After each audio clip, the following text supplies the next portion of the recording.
बिटिआरनि बायजोआव हादराव आरो गुबुन हादराव थानाय बर' माहारिनि थाखाय गोजोनथाव बाथ्रा। गोजोनथाव रादाबानो जादों बर' माहारिनि नेरसोन आर'नाइया मुलुगनां जाबाय।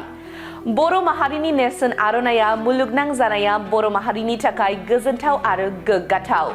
बर' माहारिनि नेरसोन आर'नाइया बिटिआरनि गाहाय खुंगिरि प्रमद बर'नि नाजानायाव GI टेग मोनखांनायनि उनाव मुलुगाव सिनायथि मोननाया बर' माहारिनि थाखाय गोग्गाथाव।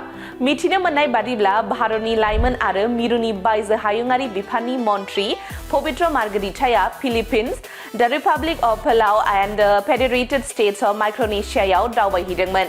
बिथाङा गावनि दावबायहैनाय समाव बर' माहारिनि गोग्गाथाव नेरसोन आर'नाइ आरो मुंदांखा असमिया गामुसाखौबो लाफादों।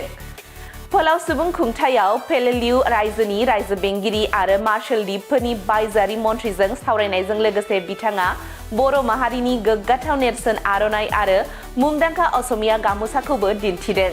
बियो जोबोद गोग्गाथाव बाथ्रा मानोना जोंनि थागिबि हारिमुआ मुलुग जौस्राङाव मिरु थाखोआव जायगा मोननो हादों। बेबादि हाबाफारिफोरा मुलुगनां थाखोआव जोंनि दोरोंफोर आरो उनमोनथाइखौ जौगाहोनायल' नङा, नाथाय बैफोर आरिमुगिरिफोरनो सिनायथि आरो जिउ राहानि खाबुफोरबो होयो जाय बैफोर दोरोंफोरनि थार संरैखागिरि।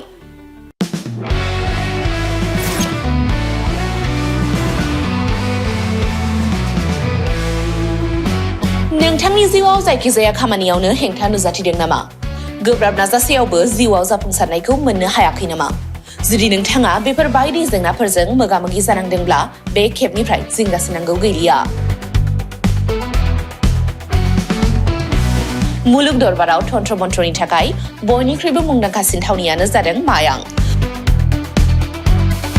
मायांखौ साधु बिद्यानि रायजो होननानैबो मिथिनाय जायो। बे मायांनिफ्रायनो तान्त्रिकनि सोलोंथाइ लानानै फैदों मुंदांखा रबि कबिराजआ। बिथांनिफ्राय नोंथाङा नोंथांनि जिउनि गासिबो रोखोमनि जेंना जेंसिफोरखौ सुस्रांनानै लानो हागोन। बिसि फिसायनि गेजेराव जेंना, गोसो थोनाया गारनानै थाङोब्ला लाबोफिननाय, जुलिनि जेंना, साख्रि मोननो हायै, हा-हु, धोन सम्पथिनि जेंना, बायदि बायदि जेंनानिफ्राय उदां जानो एबा सुस्रांनानै लानो थाखाय नोंथाङा दिनैनो दानो जगाजग खालामनो हागोन रबि कबिराजखौ।